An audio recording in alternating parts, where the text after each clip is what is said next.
Sekarang kita mulai dari yang spiritual. Fa inna fi qalbi faqatan la yasuddu syai'un siwallah ta'ala abadan wa fihi syi'atun la yalumu ghairal iqbali alaihi wa fihi maradun la yashfi ghairal ikhlasi lahu wa ibadatan wahdahu fa huwa daiman yadribu ala sahibihi hatta yaskuna wa yatma'ina ila ilal wa ma'budihi. Sesungguhnya di dalam hati manusia ada satu kebutuhan yang tidak bisa dipenuhi kecuali oleh Allah. Anda punya uang banyak, Anda bisa membeli kenikmatan dunia. Anda pengen dipijat, tinggal pergi panti pijat. Anda pengen cantik, tinggal pergi ke salon. Anda pengen bersenang-senang kuliner, tinggal datang ke rumah makan. Anda pengen menikmati keindahan alam, bisa. Tapi ada satu dalam hati Anda yang tidak bisa dipenuhi oleh apapun. Hanya Allah yang bisa memenuhinya. Kebutuhan akan Allah.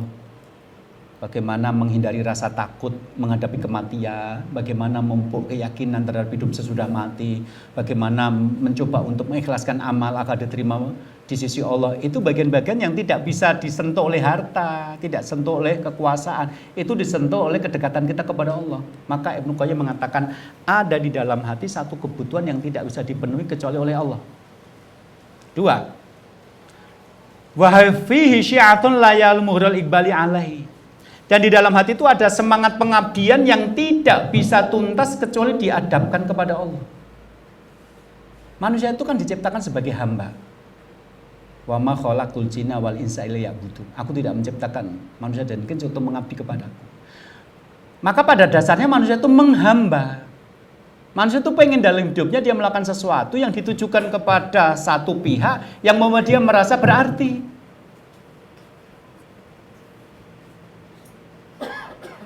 Maka ketika itu tidak dihadapkan kepada Allah, muncullah kekecewaan-kekecewaan. Bagaimana orang sudah punya kartu anggota satu partai sejak dia SMA, ikut kegiatan partai ke sana kemari, kampanye ke sana kemari. Tiba-tiba ketika sudah saatnya pendaftaran anggota dewan, dia kalah nomor sama artis kemarin sore yang hijrah ke partai itu. Itu ada yang marah, kemudian membakar kartu anggotanya dan tidak terima. Coba Anda bayangkan ketika Timor Timur masih menjadi provinsi ke-27 ketika bergabung ke Indonesia. Untuk menggabungkan Timor Timur menjadi salah satu provinsi di Indonesia itu berapa nyawa yang harus dikorbankan. Ada yang sampai sekarang tidak tahu rimbanya karena perang di hutan dibunuh sama Fretilin sana. Ada yang mati di sana tidak ketahuan di mana kuburnya. Ada yang pulang cacat. Tetangga saya pulang utuh. Tapi adiknya mati mengenaskan. Jadi tetangga saya pulang dari Timor Timur bawa granat. Begitu ditaruh di rumah, adiknya nggak tahu kalau itu granat, dikira mainan nanas atau gimana. Ditariklah pelatuknya dan meledak. Jadi ketika dikuburkan adiknya itu nggak ada wujudnya karena apa? Serpihan-serpihan daging nempel-nempel di dinding. Mungkin tidak seluruhnya dikubur.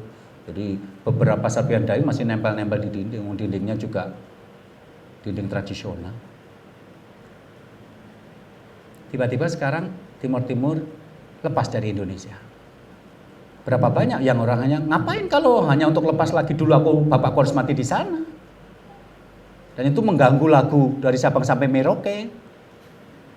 Lagunya kan dari Sabang sampai Merauke berjajar pulau-pulau kan begitu.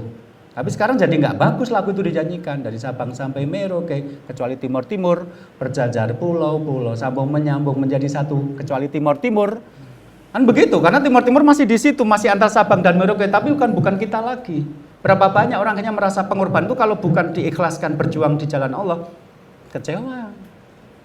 Orang yang dulu di kampungnya ada masjid, dia bikin proposal nyari sumbang ke sana kemari, akhirnya jadi masjid besar karena sudah tua, kepemimpinan diganti, begitu diganti pas rapat dia nggak diundang. Gimana coba kalau dia tidak ikhlas kepada Allah?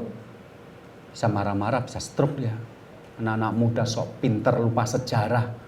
Siapa kalau bukan saya yang bisa mendatangkan bantuan agar musola kecil ini menjadi besar bertingkat. Sekarang udah jadi besar aku dilupakan. Ingat, banyak orang-orang kecewa karena salah memilih penghambaan.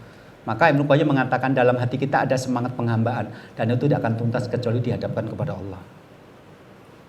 Banyak orang kecewa kepada partai, banyak orang kecewa pada pemerintah, banyak orang kecewa kepada musola tadi, kepemimpinan musola, banyak orang sewa pada perusahaan banyak karena tidak dianggap. Tapi bagi orang yang percaya itu ibadahnya kepada Allah, tidak dianggap manusia tapi viral di langit gitu. Kemudian wafi marodun, dan di dalam hati ini ada sakit. La yashfihi ghairal ikhlasilau, kecuali diikhlaskan kepada Allah. Tidak akan sembuh kecuali ketika diikhlaskan. Ada istri yang dipukuli suami, kemudian bercerai. Maaf, sampai matinya nanti si istri nggak bisa balas. Secara suaminya abri, ya, badannya tegap, perkasa, perutnya rata seperti batu bata 6 dijejer-jejer. Kalau kita kan, kalau abri itu kan perutnya rata tanpa menunggu bulan puasa. Kalau kita kan hanya di bulan puasa lah perut kita rata kan gitu. Sampai mati dia nanti nggak bisa balas dendam atas pukulan-pukulan dilakukan suaminya.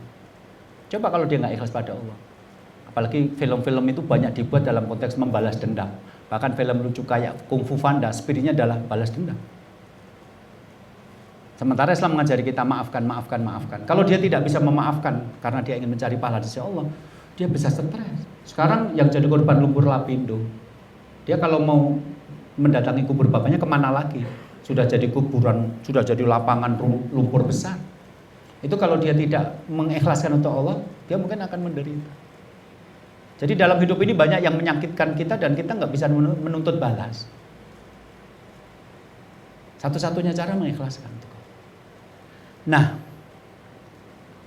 fahuwa daiman yadribu ala sahibi hatta yaskuna wa yatma'inna ilahi al wa ma'budi.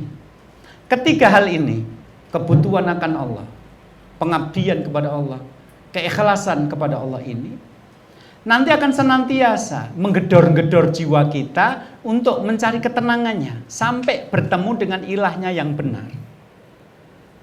Jadi kalau umur-umur 40 itu katanya sih dalam ilmu psikologi itu ada namanya existential anxiety. Ada kecemasan eksistensi. Umur-umur segitu orang sudah mulai bertanya, aku hidup untuk apa? Aku sudah melakukan apa? Aku mau kemana? Maka rata-rata Nabi di umur seperti itu mencari pemaknaan eksistensi. Nabi Muhammad dengan melakukan tahannuts pergi ke salah satu gua untuk merenung, bukan bertapa, merenung apa solusi yang bisa aku lakukan untuk masyarakatku yang jaliah ini. Yang zinanya terjadi setiap hari, yang minum-minuman kerasnya terjadi setiap hari, yang peperangan orang bunuh tanpa alasan yang berarti. Secara ekonomi Rasul sangat mapan, justru karena sudah mapan itu beliau tidak membutuhkan lagi berjuang untuk mencari nafkah. Kemudian muncul dalam dirinya, aku harus berbuat apa? Sampai nanti diangkat Allah menjadi Rasul. Nah rata-rata orang 40 tahun itu menghadapi kecemasan eksistensi. Nah kalau dia nanti dalam perjalanannya nggak ketemu Allah, maka terjadilah orang-orang yang dari Jepang, jauh-jauh, cuma pergi ke Solo untuk belajar gamelan, nembang-nembang Jawa, mocopatan, pangkur, ya, dandang gulo, asmorondono, kemudian main gending-gending gamelan itu. Dia merasa hidupku berarti dengan begini. Nanti ada orang Jerman datang ke Kalimantan, kemudian buat reservasi bagaimana agar manusia hutan, orang hutan tidak punah, bagaimana agar tetap. Ada orang yang nanti pergi ke pantai, nanami pantai itu dengan pohon-pohon agar tidak terjadi abrasi. Ada orang belajar tari topeng agar tari topeng tidak lenyap. Mereka mencari pemaknaan dan dapatnya kayak gitu karena nggak ketemu sama Allah. Tapi bagi yang ketemu sama Allah, ya hidup saya untuk mengabdi kepada Allah. Maka kalau ini tidak Anda lakukan, Anda nanti akan terombang-ambing. Umur-umur 40, bukannya semakin dekat kepada Allah, malah puber ke-12, malah minyak wanginya ganti, bajunya ganti, celananya ganti. Jadi kayak anak kemarin sore tapi botak gitu. Jadi kelakuannya kayak anak kemarin sore yang goda istri tetangga, bayi baru lahir aja sudah digoda gitu ya. Itu karena mereka mencari pemaknaan dan jatuhnya ke situ. Nah, fahina idzin yubashiru ruhal hayah, ketika itulah manusia akan menemukan energi kehidupan. Wa yadaku tu'maha, dan merasakan manisnya kehidupan. Dia akan menemukan kehidupan lain, bukan kehidupan orang-orang yang lalai. Saya ingin berarti dalam hidup. Itu cuma ketemu kalau Anda memenuhinya dengan kebutuhan-kebutuhan spiritual. Tapi berapa banyak juga orang yang akhirnya menemukan hidayah keislaman di umur-umur segitu.